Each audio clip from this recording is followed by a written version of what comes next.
Bonjour et bienvenue à ce petit vidéo qui va tenter de vous expliquer la différence entre la mitose et la méiose au niveau des chromosomes. Alors ici on a un noyau et dans le noyau il y a les chromosomes. On a les chromosomes qui viennent de papa et de maman. Donc ici le chromosome bleu va représenter le chromosome qui vient de papa et il est court et donc on va l'appeler numéro 1. On a aussi un chromosome court qui lui est rouge parce qu'il provient de maman.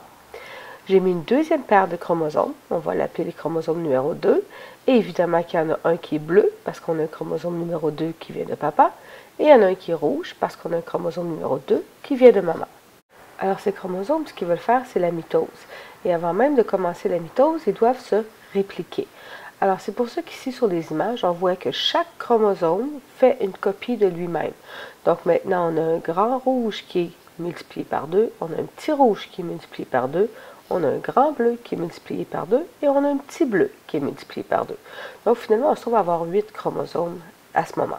Là, les chromosomes sont prêts à faire la mitose, alors lentement, ils vont s'aligner au milieu, on s'en va en métaphase, et ils vont se casser. Donc là, maintenant, on est en anaphase. Les moitiés vont se séparer chacune de leur côté, et les noyaux vont se reformer autour de chacun des groupes de chromosomes. Bon, en fait, le processus il est un peu plus complexe que ça. On l'a étudié les étapes avec les prophases, métaphases, anaphase, télophase. Je voudrais pas qu'on soit confondu ici avec la membrane cellulaire et la membrane nucléaire. C'est pas le but du vidéo. Ce que je veux qu'on observe, c'est que ici à la fin, j'ai 4 chromosomes, un grand rouge, un grand bleu, un petit rouge, un petit bleu, pareil comme ce que j'avais au début. Alors, c'est ça la particularité de la mitose, c'est que ce que j'obtiens à la fin est identique à ce que j'avais au début. Par contre, pour la méiose, ça va être un petit peu différent.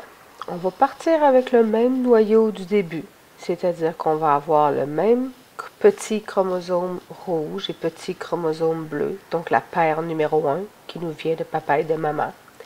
On va avoir le même grand chromosome rouge et grand chromosome bleu, c'est-à-dire la paire numéro 2, un qui vient de papa et un qui vient de maman. Le processus va aussi commencer par une réplication, c'est-à-dire que chacun des chromosomes va faire une copie de lui-même. Mais c'est là que les ressemblances s'arrêtent. Donc avant d'aller commencer la méiose, les chromosomes vont se regrouper par paire. Donc la paire numéro 1 va se regrouper, c'est-à-dire le double rouge de maman avec le double bleu de papa. Et la paire numéro 2 aussi va se superposer. Donc le grand rouge qui est dédoublé va aller superposer le grand bleu qui est dédoublé. Tantôt, on n'avait pas ça dans la mitose. Donc ça, c'est spécial à la méiose. Le but de faire ça, c'est de faire un processus qui s'appelle l'enjambement. Donc ça veut dire que le chromosome numéro 1 de papa, qui est doublé, va aller échanger quelques gènes avec le chromosome numéro 1 de maman, qui est dédoublé. Donc on n'aura plus juste une paire de chromosomes bleus courtes, puis une paire de chromosomes rouges courtes. On va avoir des paires de chromosomes courtes, mais qui sont mélangées, rouge et bleu. Puis évidemment, la même chose aussi pour la paire de chromosomes numéro 2. Donc on n'aura plus seulement une grande paire bleue puis une grande paire rouge, mais on va avoir une grande paire mélangée rouge et bleu et une autre grande paire mélangée rouge et bleu. Donc là, on est prêt à faire la méiose. Vu que les deux chromosomes 1 sont déjà ensemble et les deux chromosomes 2 sont déjà ensemble, en fait, je devrais dire les 4 parce qu'ils sont dédoublés, mais il faut commencer par séparer ça. Alors, on va avoir à gauche un petit X et un grand X qui vont se regrouper ensemble et un petit X et un grand X qui vont se regrouper à droite aussi. Donc ça, c'est notre première étape de la méiose. On appelle ça la méiose 1.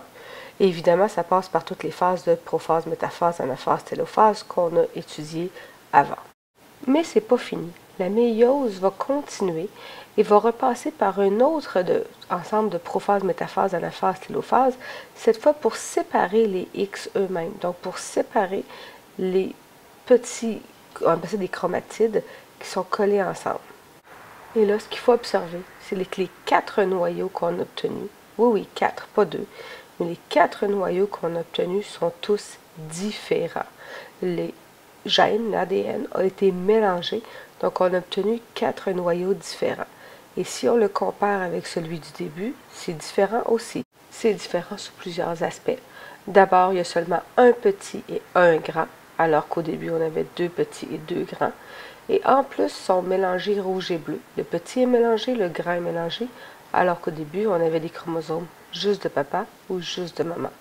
Donc la méiose et la mitose, c'est différent à toutes les étapes.